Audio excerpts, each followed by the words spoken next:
Vamos avanzando porque además queremos hablar de un tema que es súper importante y que ha ocupado las portadas, ha dado que hablar en todo el mundo, es la implosión del Titán. Esta nave que iba a conocer los restos del Titanic y donde lamentablemente 5 personas fallecen. Cuando se explora la nave que estamos viendo, se dan cuenta que es muy probable que haya pasado, que el fenómeno que ocurrió haya sido una implosión. Acá en CNN Tiempo nos preguntamos qué significa eso. Queremos conocer detalles, la diferencia entre explosión e implosión. Se los queremos contar en manera simple, bien detallada, para que lo conozca en profundidad. Quédese acá en CNN Tiempo para conocer esa información.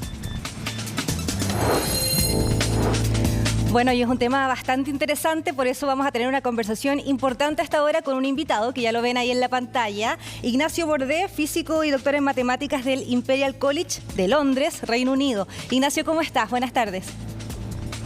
Hola, buenas tardes, Daniela. Gracias por leerme. Oye, un tema que ha dado que hablar, que ha estado en las portadas todas estas últimas semanas y nace esta duda, o más bien expliquémoslo gráficamente. ¿Cuál es la diferencia entre una implosión y una explosión? Porque de la explosión sabemos harto, pero de la implosión no tenemos tanto detalle. Explícanos tú ahí. Bueno, la implosión es lo contrario a una explosión. La explosión se da cuando las fuerzas que actúan sobre este objeto que va a explotar van de adentro hacia afuera. En una implosión, las fuerzas van de afuera hacia adentro, entonces el objeto se comprime. Eso es lo que llamamos una implosión. Generalmente ocurre cuando la presión de afuera es tan grande y el objeto no es capaz de soportarla y ocurre esta implosión. Eso Aquí es en general. Claro, Ignacio, aquí estaban me imagino que la presión tiene mucho que ver en la cantidad de metros que avanzaron, 4.000 metros aproximadamente, y de hecho les faltaba por llegar a los restos del Titanic. ¿Por qué ocurre esto? ¿Tiene que ver con los materiales de construcción, con el proceso de construcción de esta nave? ¿Qué pasa ahí? Bueno, hay varias cosas aquí. Primero hay que entender cómo la presión funciona con la profundidad. Cuando nosotros estamos al nivel del mar o cerca del nivel del mar, como estamos normalmente donde vivimos nosotros, la presión que sentimos es la presión de una atmósfera. Es la presión de esta columna de aire, que es la atmósfera que está sobre nosotros, que nos comprime de todos lados. Pero cuando nos sumergimos en el mar, cada 10 metros que nos sumergimos, aumenta en una atmósfera la presión que sentimos. Y eso lo ha sentido cualquiera que se ha hundido en una piscina o en el mar, siente que los oídos se le comprimen. Entonces, a cerca de 4.000 metros de profundidad, la presión que hay afuera son 4.000 atmósferas. Perdón, 400 atmósferas.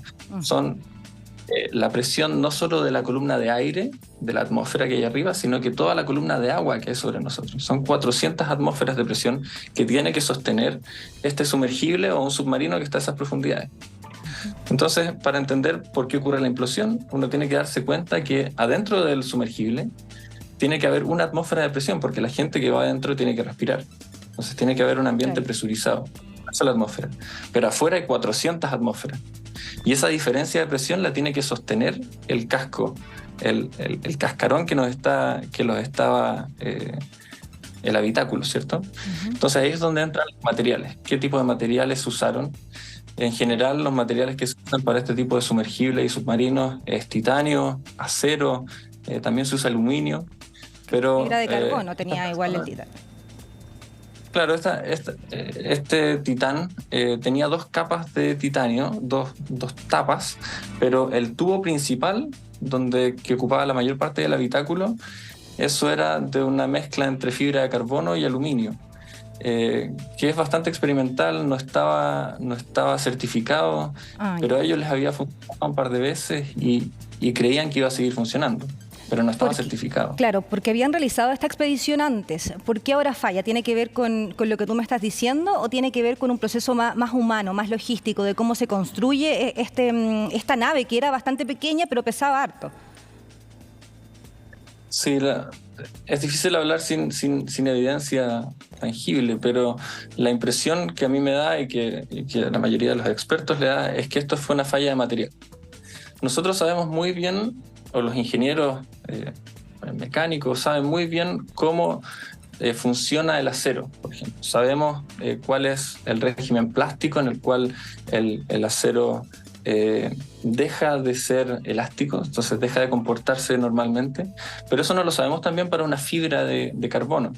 Hay que recordar un poco cómo funciona la fibra de carbono. La fibra de carbono son capas de filamentos de carbono con pegamento, luego otra capa de fibra de carbono que normalmente no se alinea con la de abajo. Se ponen fibras en todas las direcciones para que el material pueda soportar tensiones en todas las direcciones. Eso lo hace un material muy complejo que no sabemos muy bien cómo reacciona desde un punto de vista teórico, matemático. Incluso por simulaciones numéricas es muy difícil aproximarlo. Entonces no sabemos cómo se comporta bajo eventos repetitivos de presión y contracción. En particular, estos materiales como la fibra de carbono son mucho mejores a resistir tensiones que contracciones, porque como se pueden imaginar, son filamentos, parecen cuerdas. Es mucho mejor para tirar que para comprimir. Entonces, mucho hacía decir que esto iba a fallar en algún momento. Intentos repetitivos de bajar y subir hace que se empiecen a generar defectos en el material, claro, que son acumulativos. Entonces, en algún momento esto iba a fallar y lo había dicho mucha gente. Esto se veía venir. Se veía venir. De hecho, han salido varias teorías que hablan, por ejemplo, de que el equipo que habría diseñado la nave no era un equipo tan experimentado, habrían contratado practicantes, incluso hablan algunas teorías, y que habría tenido la nave ventanas, que en algunos casos como estos no se recomienda, Ignacio. ¿Es así, según lo que tú has podido, me imagino, ver o investigar? Sí, en general no se usan ventanas porque se maximiza la seguridad. Lo que uno quiere en un dispositivo o en un sumergible que va a ir a tales profundidades es que haya mucha redundancia, es decir, que no haya ninguna forma de que el sistema pueda fallar, y si es que algo falla, siempre haya una segunda capa, una tercera capa de seguridad que evite un evento catastrófico como el que ocurre. Uh-huh.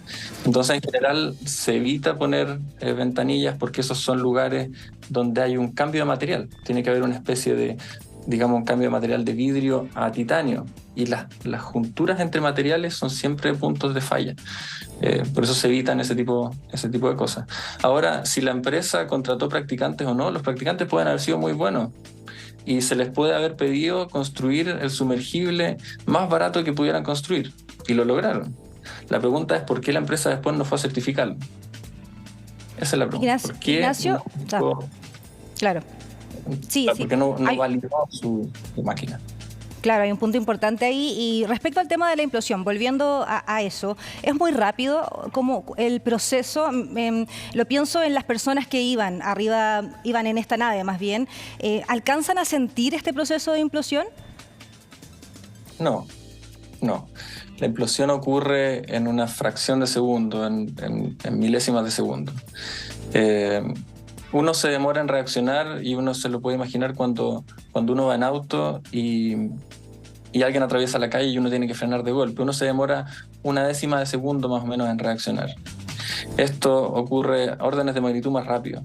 En el tiempo en que ocurre la falla y el sistema está el sumergible está completamente destruido, ocurre muchísimo más rápido de lo que la gente se puede haber dado cuenta. Así que Nos imaginamos, sí.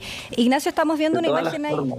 Sí, disculpa. Sí, solo quería decir que de todo lo malo que podría haber pasado y de las formas horribles que habían porque estas personas podrían haberse quedado sin oxígeno, haber estado realmente en pánico abajo por todas estas horas y días horas que estuvieron extraviados. Esta es la forma menos dolorosa, porque no tienen que haber sentido nada. Ignacio, ahí en la pantalla estamos viendo una imagen que muestra más gráficamente lo que habría ocurrido con el Titán. El tema de la cantidad de segundos en que fue en caída libre el submarino, ¿qué tiene que ver con el proceso de implosión? Bueno, es lo que les comentaba antes, ¿cierto? Es lo que te comentaba antes. A medida que el sumergible se va hundiendo, cada 10 metros aumenta en una atmósfera la presión de alrededor. No se sabe muy bien si... se perdió comunicación cuando el sumergible estaba a 3.800 metros, que es más o menos el nivel donde está el Titanic.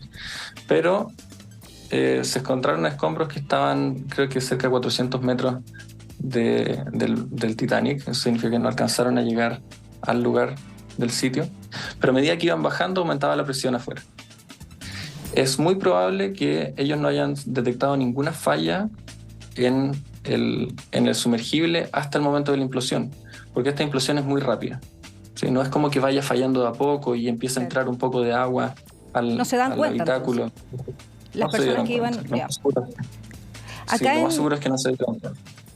Claro, eso dentro de todo es algo bueno. Acá en Chile se han hecho expediciones de este tipo. Tengo entendido que en la fosa de Atacama, por ejemplo, se bajó en un submarino a más de 8.000 metros, que es el doble del accidente que estamos hablando del Titán. ¿Cómo se logra eso? ¿Tiene que ver con los materiales de la nave, como estábamos hablando? Sí, solo una aclaración, es un sumergible, no un submarino. Ya. El submarino es algo independiente, ¿cierto? Un submarino tiene la independencia para salir del puerto, ir a alta mar, hundirse, estar días con independencia de cualquier otra embarcación. Un sumergible tiene que ser llevado por una embarcación a cierto lugar, el sumergible desciende y luego asciende a esta nave madre que después la devuelve al puerto. Entonces no tiene esa autonomía que tendría un submarino para recuperarse solo y quizás subir y volver a puerto solo. En Chile sí se han hecho expediciones, los equipamientos son muchísimo más especializados de los que era el Titán, probados y testeados y certificados por distintas instituciones que se encargan de certificar sumergibles. Y también tiene que ver con la gente que lo operaba. Cuando se hace una expedición científica, la seguridad es lo primero y luego es la recopilación de datos, ¿cierto? En el caso del Titán, primero estaba el turismo y después cuánto nos cuesta, cuánto certificamos. Entonces, el enfoque es muy distinto cuando uno hace ciencia que cuando uno hace turismo. Claro. No debería ser así. Bueno, ojalá sirva también para tomar lecciones a futuro respecto a lo mismo que tú estás hablando, Ignacio Bordé, físico y doctor en matemáticas. Te agradecemos por esta conversación con CNN Tiempo. Ojalá estemos tomando contacto pronto para hablar de otros temas así de importantes y relevantes. Gracias, Ignacio. Gracias a ti, Daniela. Buen día.